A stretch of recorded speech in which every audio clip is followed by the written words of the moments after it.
রমাদান মাসের মধ্যে একটা রাত আছে, যে রাতের নাম হচ্ছে লাইলাতুল কদর। আমি আশা করি আপনারা সবাই এই সূরাটা জানেন। বা'দা আউযু বিল্লাহি মিনাশ শাইতানির রাজীম, ইন্না আনজালনাহু ফি লাইলাতুল কদর। নিশ্চয়ই আমি কোরআনকে নাজিল করেছি লাইলাতুল কদরে, ভাগ্য রজনীতে। ওয়া মা আদরাকা মা লাইলাতুল কদর। হে নবী মুহাম্মদ সাল্লাল্লাহু আলাইহি ওয়াসাল্লাম, আপনি কি জানেন লাইলাতুল কদর কি জিনিস? লাইলাতুল কদরি খায়রুম মিন আলফি শাহর। লাইলাতুল কদর হচ্ছে হাজার মাসের চাইতে উত্তম। এখানে গাণিতিক ভাবে ব্যাখ্যা করতে যাবেন না 1000 মাস সমান সমান কত বছর হয়, ব্যাপারটা এমন নয়। এখানে আধিক্য বোঝানো হয়েছে। হাজার হাজার মাস ইবাদত করলে যে নেকি হয়, এক রাত ইবাদত করলে সে নেকি হয়ে যাবে ইনশাআল্লাহ। এই রাতে কি হয়? স্পেশাল তানাজ্জালুল মালাইকাতু ওয়ার রূহ। এই মাসে আল্লাহর পক্ষ থেকে আল্লাহর ফেরেশতারা নেমে আসেন। কোথায় নেমে আসেন? পৃথিবীতে।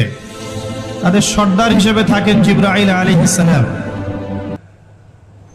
তানাজ্জালুল মালাইকাতু ওয়ার রূহু ফিহা বিইذনি রাব্বিহিম।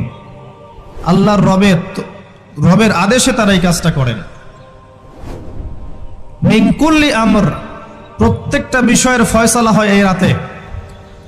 আপনার আমার তাকদীর লেখা হয়েছে আসমান জমিন সৃষ্টির 50,000 বছর আগে। আপনার আমার তাকদীর লেখা হয়েছে আসমান জমিন সৃষ্টির 50,000 বছর আগে। আল্লাহ পাক সমস্ত সৃষ্টির তাকদীর লিখেছেন প্রথম দফায়। দ্বিতীয় দফায় তাকদীর লেখা হয়েছে যখন আমার আপনার রূহ আমাদের মায়ের গর্ভে ছিল 4 মাস 10 দিন বয়স। ওই সময় আল্লাহর পক্ষ থেকে ফেরেশতা আসেন, এসে লিখে দেন তার হায়াত, তার রিজিক, সে সৌভাগ্যবান না দুর্ভাগ্যবান।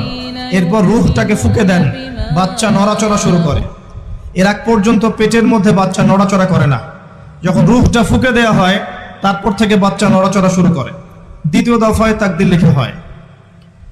এরপরে তৃতীয় দফা লেখা হয় এই লাইলাতুল কদরে, যে আগামী 1 বছর কি হবে, আপনি কি করবেন। অর্থাৎ 1 বছরের বাজেট প্রণয়ন করা হয় প্রত্যেক লাইলাতুল কদরে। তানাজ্জালুল মালাইকাতু ওয়ার রূহ ফিহা বিইذনি রাব্বিহিম মিন কুল্লি আমর। এই রাতের আরেকটা বৈশিষ্ট্য হচ্ছে সালামুন হিয়া হাত্তা মাতলাইল ফজর। ফজর পর্যন্ত এই রাতে শান্তি শান্তি শান্তি শান্তি প্রশান্তি বজায় থাকে। এই রাতে আপনি যে দোয়া করবেন